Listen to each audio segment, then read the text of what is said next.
ఆ సాక్షిని ఎక్కడికి మార్చాలో నిర్ణయించారా? అతన్ని వేరే చోటికి మార్చాం ప్రభు. ఓ రుద్ర, నువ్వా? ఏమిటి సంగతి? అనుకున్నది జరిగినట్టేనా? అది జరగలేదు, తను అక్కడి నుంచి మార్చారు. ఏమంటున్నావు? ఎక్కడ? ఆ విషయం తెలీదు. రాత్రి కాపలా వాళ్లను కూడా మార్చారు. మహారాణి గారి ఉత్తర్వులు. మీరు చేసింది సరైనదే. ద్రోహులు మన వెంటే ఉన్నారు. ఏవైనా జరగచ్చు. వాడికి ఏవైనా జరిగితే సాక్ష్యం ఉండదు. ఇప్పుడు ఏం చేద్దాం? వాడు రాజదర్బార్కి వస్తే? మరణదండనని మహారాజు గారు చెప్పటంతో నువ్వు భయపడి నటిస్తున్నావు కదూ. ఇవాళ కాకపోయినా రేపైనా సరే మనం అనుకున్నది జరిగి తీరాలి. మహారాజు గారి విశ్వాసాన్ని పొంది రాజ్యంలో ఎక్కడైనా సంచరించగలడు ఈ రుద్ర. తమరు నిద్రపోండి, చాలా పొద్దుపోయింది. ఉదయాన్నే గుడికి కూడా వెళ్ళాలి కదా. నన్ను మోసం చేసిన రాజద్రోహులకు శిక్ష విధించే వరకు నేను ప్రశాంతంగా నిద్రపోలేను.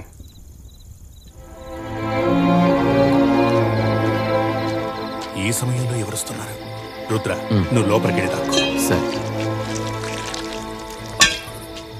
వచ్చేది నేనేనండి, కంగారు పడకండి. చాలా భయపడిపోయాను. నువ్వు రేపు కదా వస్తానన్నావు. రోజు మారడానికి ఇంకో 2 గంటల సమయం కూడా లేదు కదా. ఇలాంటి విషయాలకి రాత్రిపూటే మంచిది. ఉత్సవాలు ఎలాగూ ముగిశాయి. వేలాయుధ అతని మనుషులు బయలుదేరుతున్నారు. గుడి కుంభాభిషేకం ఎల్లుండి జరుగుతుంది. నేను చెప్పిన ఏర్పాట్లన్నీ చేసావుగా? తమరు ఏదైనా ఒక విషయం చెప్తే అది జరగకుండా ఉంటుందా? అది చేయకుండా మేము ఉంటావా? వేలాయుధ విశ్వాసపాత్రుడు చిరుగండనని ఒకడున్నాడు. చిరుగండన్? ఆ వేలాయుధ పక్కనే ఉంటుంది కదా నన్నేలి. దాన్ని పెళ్లి చేసుకోబోయేవాడే ఈ చిరుగండన్. అతని స్నేహితుల్లో ఒకడు ఈ పని చేయటానికి ఒప్పుకున్నాడు. పేరు కండప్పన్. మంచిది. ధనం ఎంత కావాలన్నా వాడుకోండి, కానీ తన పక్కనే ఉండి వేలాయుధం పన్నాగా ఎప్పటికప్పుడు చెప్తుండాలి. అన్నీ చెప్పాను.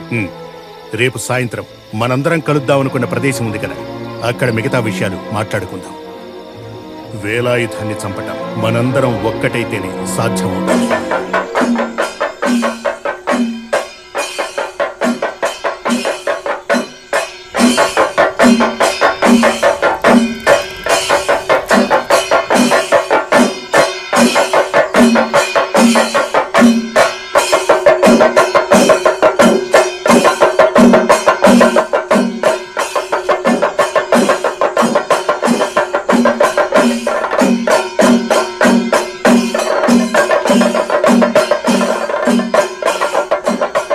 కంగారు పడుతూ అటు ఇటు దిక్కులు చూస్తున్నావు? మేలుజాతి వారి మాట వినకుండా మన చెగవరే అన్ని చేసేస్తున్నారు కదా అని. అది చెగవర్ కాదు, పనికారు. పనికారు కాదు, పనిక్కర్. అదే నేను అన్నా.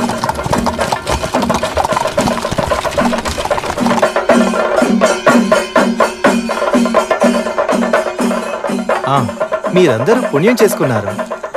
అడవి బిడ్డైన శబరి పెట్టే ఎంతో రుచికరమైన పండ్ల కోసం సాక్షాత్తు శ్రీరామచంద్రుడిలాగా మీ ప్రార్థనలు వినడానికి నేరుగా ఆ కైలాసనాథుడే ఇక్కడికి వేయించేశాడు. ఓం నమః శివాయ. ఈ నారాయణ నంబూద్రి గారే శ్రమించి మన కోసం ఇదంతా చేశారు. ఇంతకు ముందు మనకు సాయం చేసిన నంబూద్రి గారిని ఊరు నుంచి వెళ్ళగొట్టారు. ఆ మహాదేవుణ్ణి ఆరాధించాలని ఎవరు కోరుకున్నా దానికి అడ్డు చెప్పకుండా వాళ్లకు దారి చూపిస్తే అది పుణ్యకార్యమని మీరందరూ అర్థం చేసుకోవాలి. అప్పుడు మంచివాళ్ళు అగ్రవర్ణాల్లో కూడా ఉన్నారు. బాగా పలుకుపడి ఉన్న మనిషి మిమ్మల్ని కలవాలనే ఆయన వచ్చారట.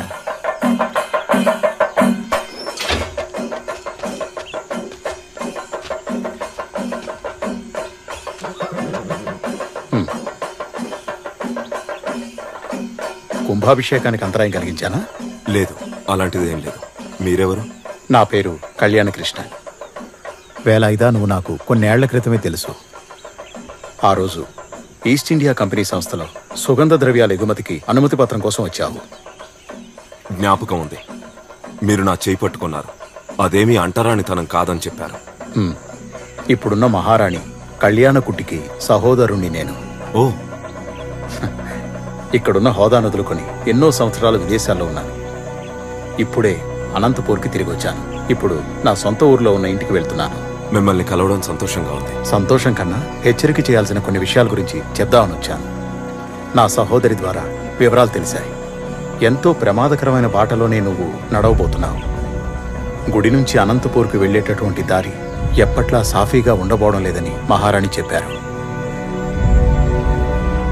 సరే, నేను చూసుకుంటాను.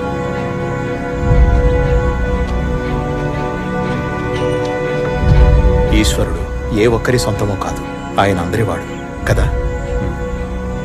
ఇదే సంకల్పంతో నేను బయలుదేరతాను.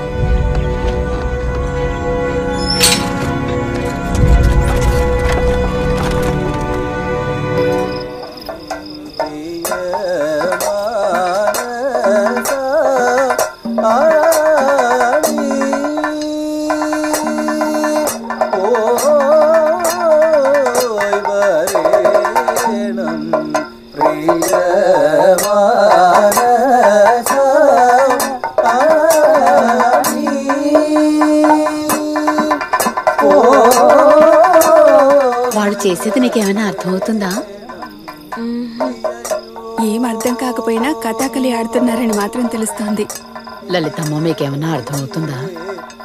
లేదు, ఇప్పుడు తాతయ్య ఉండుంటే అన్నీ వివరంగా చెప్పేవారు.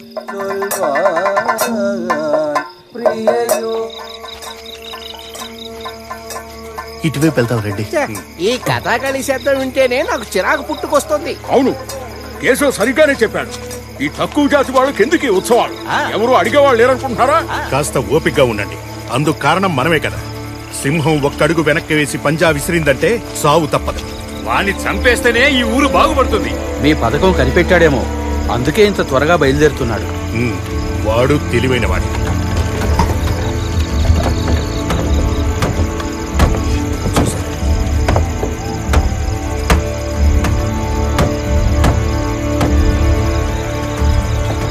కందప్ప, నువ్వు అక్కడికి వెళ్ళావు. చెప్పింది చెప్పినట్టు చెయ్యి. సరేనయ్యా. ధనం ముట్టింది కదా? ముట్టిందయ్యా. పో.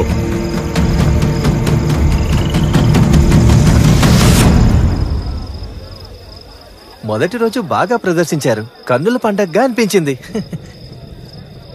ఇంకా బాగా ప్రదర్శిస్తారు. ఏదేమైనా ఈ కళని గురించి తెలియని మాలాంటి వాళ్ళకి ఇది చూడడం ఒక భాగ్యం. మీ తాతయ్య గారికి కథకళి అంటే చాలా ఇష్టం. మా తాతయ్య గారి చివరి కోరిక సరైన ముహూర్తంలో కుంభాభిషేకం జరిపించాలని. అందుకే ఆలస్యం చేయకుండా అన్ని కార్యక్రమాలు సమయానికి చేశాం.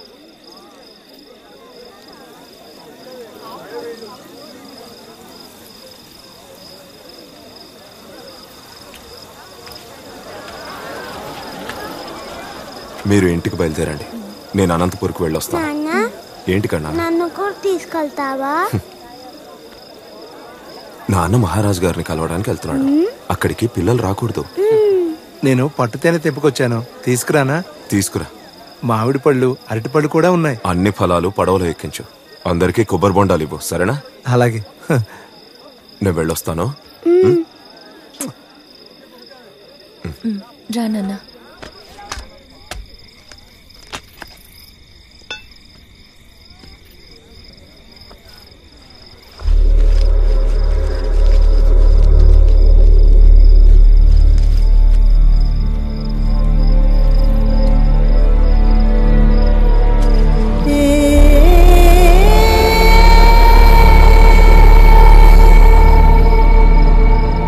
ఓహోహో, కొబ్బరి బొండాలు నువ్వే తాగేద్దాం అనుకుంటున్నావా?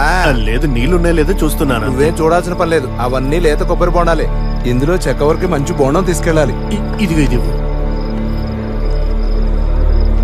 ఇదిగో, తర్వాత పడవలో వెళ్లే వాళ్ళకి 35 బొండాలు పంపించాలి. చూసుకో. సరే, కొడతాను. త్వర కానీ.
ఏయ్